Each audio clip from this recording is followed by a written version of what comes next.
Welcome to Whatever Happened to Pizza at McDonald's, the investigative journalism program where I ask the question, Whatever happened to the pizza at McDonald's?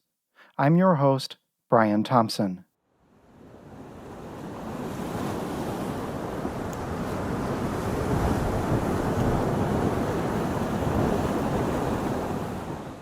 The Mediterranean Sea.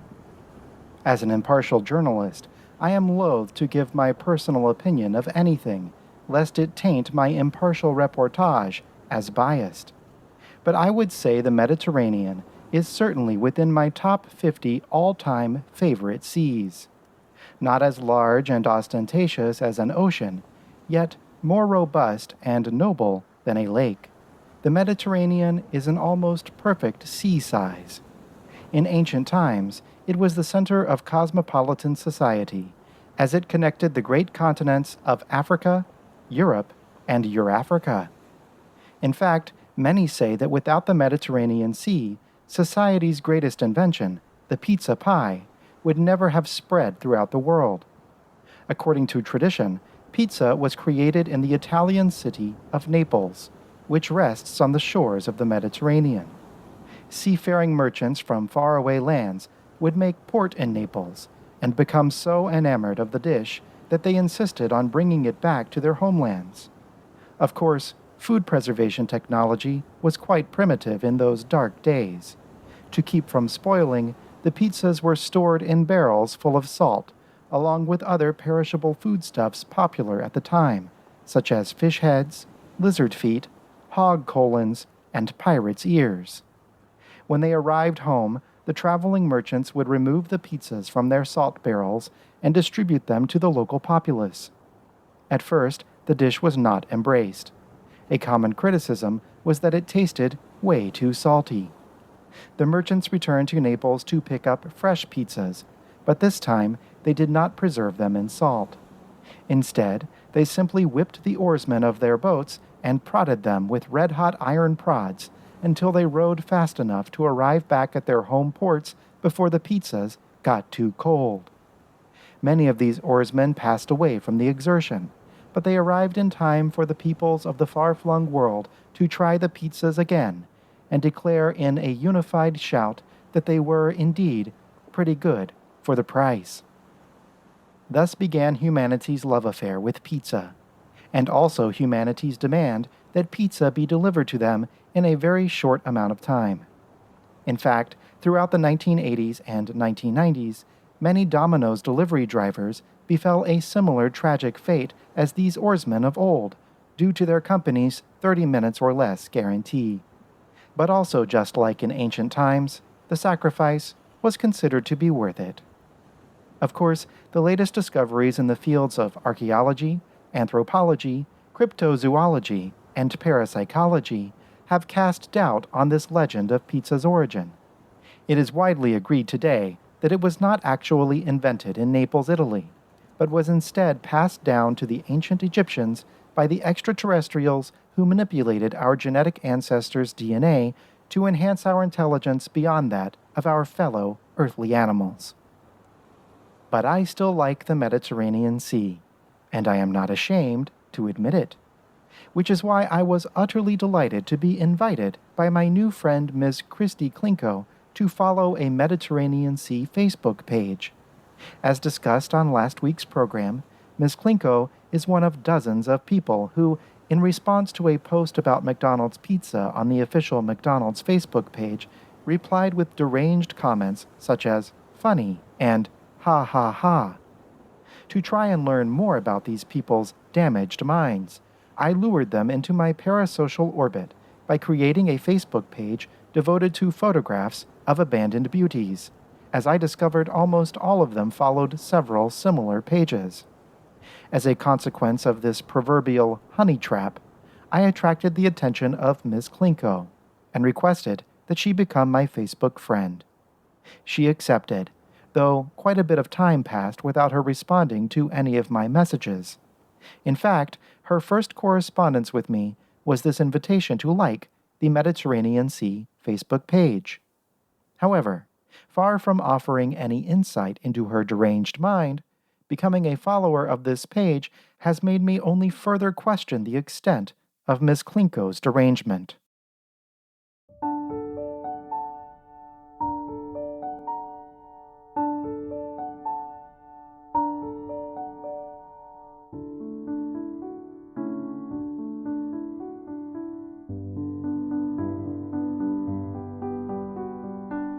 As best as I have been able to ascertain, using my skills as an award-pending investigative journalist, the Mediterranean Sea Facebook page was created on September 9th of the year 2022 at 2:37 a.m. Pacific Time.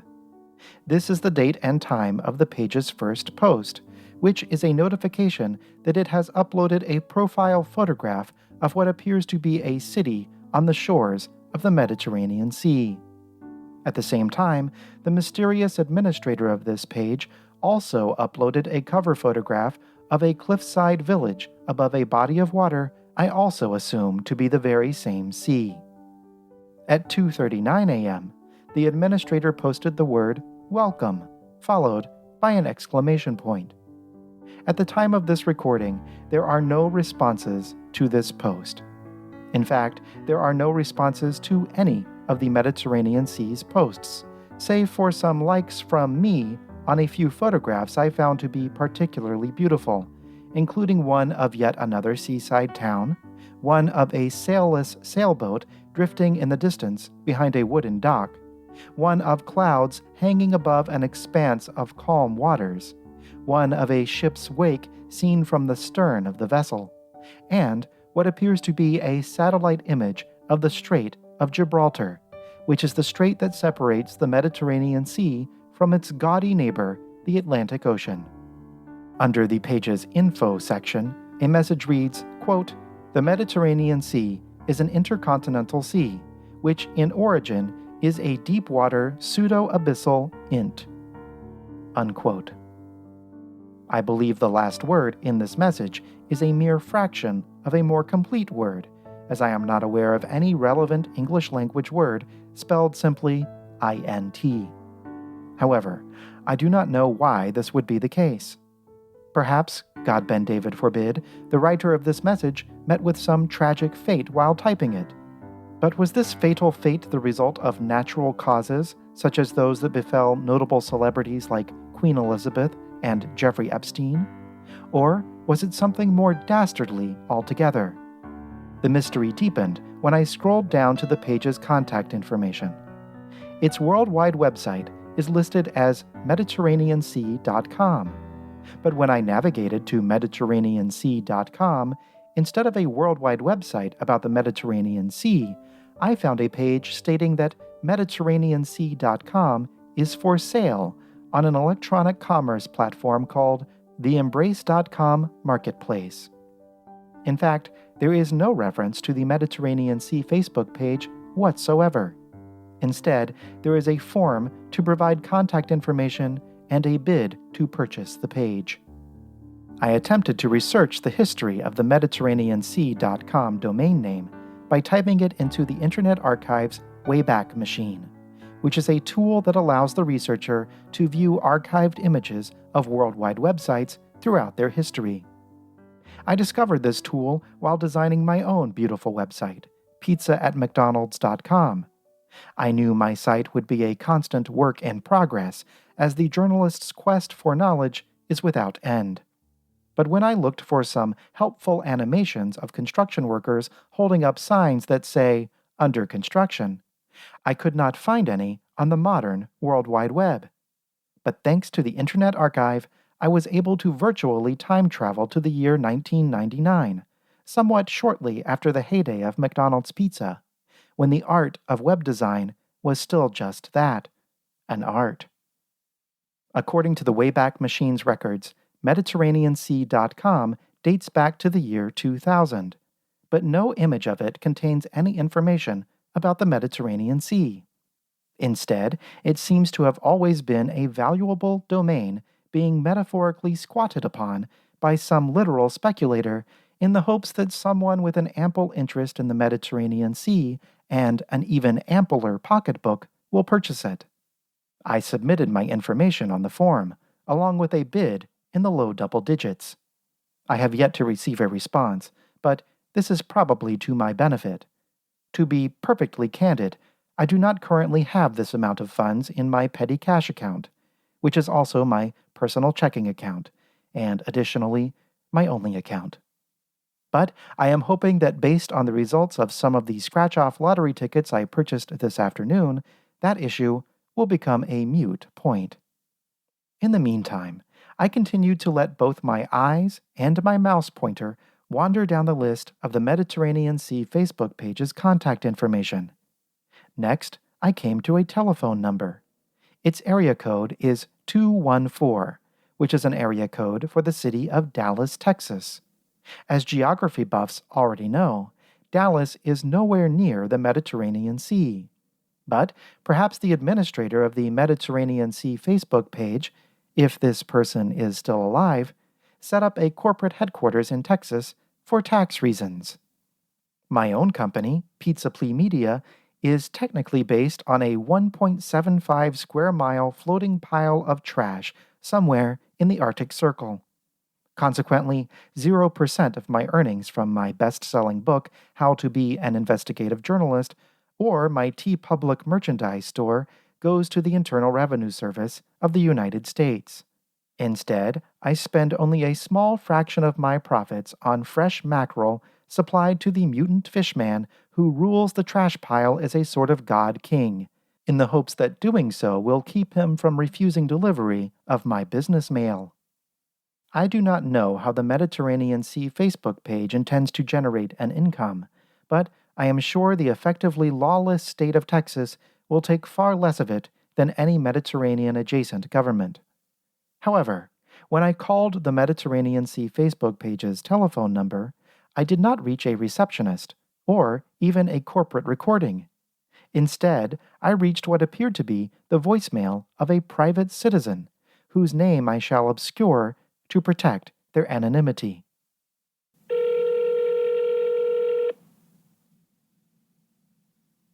Private citizen is currently unavailable. Please leave a message after the tone. Hello, my name is Brian Thompson. I'm an investigative journalist, and I happened to come across a Facebook page devoted to the sea called the Mediterranean Sea. It lists your phone number as the contact phone number for the page, and I am not sure why. If you really are the administrator of this page, I would like to know, and I would actually be even more intrigued to know why your number might be listed if you are not the administrator of this page. If you could give me a call back at your earliest convenience, my telephone number is 38. And again, my name is Brian Thompson. I am an investigative journalist. Thank you. I have yet to receive a response from Private citizen. But the next piece of contact information on the Mediterranean Sea Facebook page was strangest of all. Its listed address. Neither in the Mediterranean Sea nor in Dallas, Texas, the address is listed as Westminster Avenue, 775, New York, New York, United States, New York. But as geography super buffs already know, there is no Westminster Avenue, 775, New York, New York, United States, New York. There is a 775 Westminster Road in the New York borough of Brooklyn, New York, United States, New York. But this is obviously not the same thing. According to the information I was able to gather by pasting this address into Google Street View, it appears not to be the corporate headquarters for a Mediterranean Sea Facebook page at all, but instead a very tastefully painted house on a very scenic and shady road that should under no circumstances be visited by listeners of this program and searched to the fullest extent of what is legal for someone who does not live somewhere to search. Could I stop a listener from knocking on the door of this house and asking whoever answers what they know about the Mediterranean Sea Facebook page, or perhaps if they are acquainted with anyone named Christy Klinko? No, I could not. But I would not encourage it, especially if said listener is not documenting the encounter with some kind of audio recording device, and also informing the resident of the house that they are being recorded as is required by law. But again, I do not believe this is the correct address anyway, as the address listed on the Mediterranean Sea Facebook page is Westminster Avenue, not Westminster Road. But just as I was about to let loose an ejaculation of perplexed frustration at this seemingly impenetrable mystery, I noticed that the address listed on the page was in the form of a clickable link to the Google Maps service. And when I clicked on it, it did not bring me to a location in the Mediterranean Sea, nor did it bring me to a location in Dallas, Texas, nor even New York, United States, New York. It brought me to a place I could have never expected. A dark place. An empty place. The kind of place only a deranged mind could call home.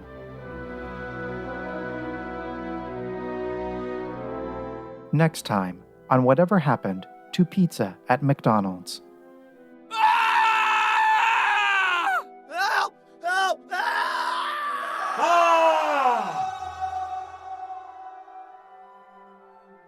Apologies. A Spirit Halloween store advertisement just popped up on my computer. As I was saying, next time on Whatever Happened to Pizza at McDonald's, I will discuss more of my findings.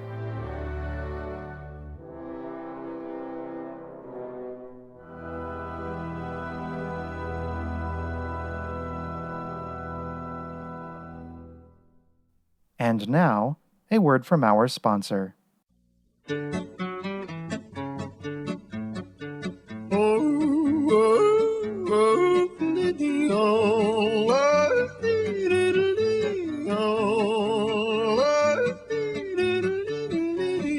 The city of Dallas isn't really like the one they show you on TV. And frankly, we're kind of happy about that. Dallas, if you like the show, you'll love the city. Do you know what happened to pizza at McDonald's? Do you remember it? Please send all correspondence to pizzaatmcdonalds@gmail.com.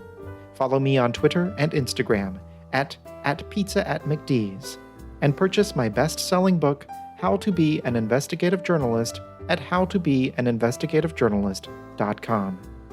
To support the show, please visit my Patreon at patreon.com/pizzaatmcd's for exclusive podcasts and other benefits.